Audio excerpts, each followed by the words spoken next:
بسم اللہ الرحمن الرحیم۔ السلام علیکم دوستو، آج ہم آپ کو ایک ایسے ملک کے بارے میں بتانے جا رہے ہیں جو صرف 2 ماہ کے عرصے میں بدھ مت مذہب چھوڑ کر پورے کا پورا ملک مسلمان ہو گیا۔ دوستو، یہ ملک مالدیپ جو کہ بحر ہند میں واقع سیاحتی ملک ہے۔ یہ ملک تقریباً 1192 چھوٹے جزیروں پر مشتمل ہے، جن میں سے صرف 200 جزیروں پر انسانی آبادی پائی جاتی ہے۔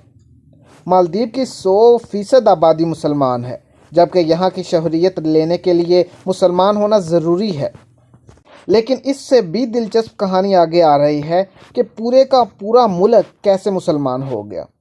عجیب بات ہے نا، مگر یہ معجزہ کیسے اور کب ہوا؟ یہ واقعہ مشہور سیاح ابن بطوطہ نے اپنی کتاب میں لکھا۔ مالدیپ کے لوگ بدھ مت کے پیروکار تھے اور حد درجہ توہم پرست بھی تھے۔ بد عقیدگی کے باعث ان پر ایک جن مسلط تھا۔ وہ جن ہر مہینے کی آخری تاریخ کو روشنیوں کے جلوے میں سمندر کی طرف سے نمودار ہوتا اور لوگ سمندر کے کنارے بت خانے میں ایک خوبصورت لڑکی کو دلہن بنا کر وہاں چھوڑ آتے۔ وہ جن رات اس بت خانے میں گزارتا اور صبح وہ لڑکی مردہ پائی جاتی اور لوگ اس کی لاش کو جلا دیتے۔ جن کے لیے خوبصورت لڑکی کا انتخاب برذریعہ قرآن دازی ہوتا تھا۔ اس بار قرآن دازی میں ایک بیوہ خاتون کی بیٹی کا نام نکل آیا، جس پر اس بڑھیا نے رو رو کر اپنا برا حال کر لیا۔ گاؤں کے تمام لوگ اس بڑھیا کے گھر جمع ہو گئے۔ دور سے آئے ہوئے ایک مسافر نے بھی بڑھیا کے گھر کا رخ کر لیا۔ مسافر نے بڑھیا کو دلاسا دیا اور عجیب خواہش کا اظہار کیا کہ آج رات آپ اپنی بیٹی کی جگہ مجھے بت خانے میں بھیج دیں۔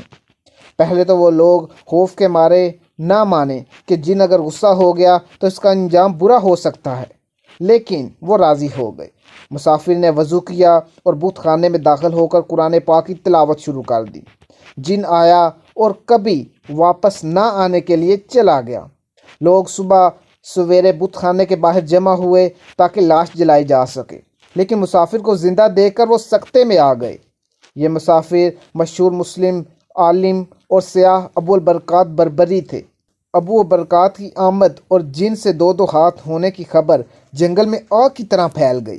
بادشاہ نے شیخ کو شاہی اعزاز کے ساتھ اپنے دربار میں بلایا۔ شیخ ابو برکات نے بادشاہ کو اسلام کی دعوت دی۔ بادشاہ نے اسلام قبول کیا اور صرف 2 ماہ کے اندر مالدیپ کے سب لوگ بت مت چھوڑ کر مسلمان ہو چکے تھے۔ یہ 1314 کی بات ہے۔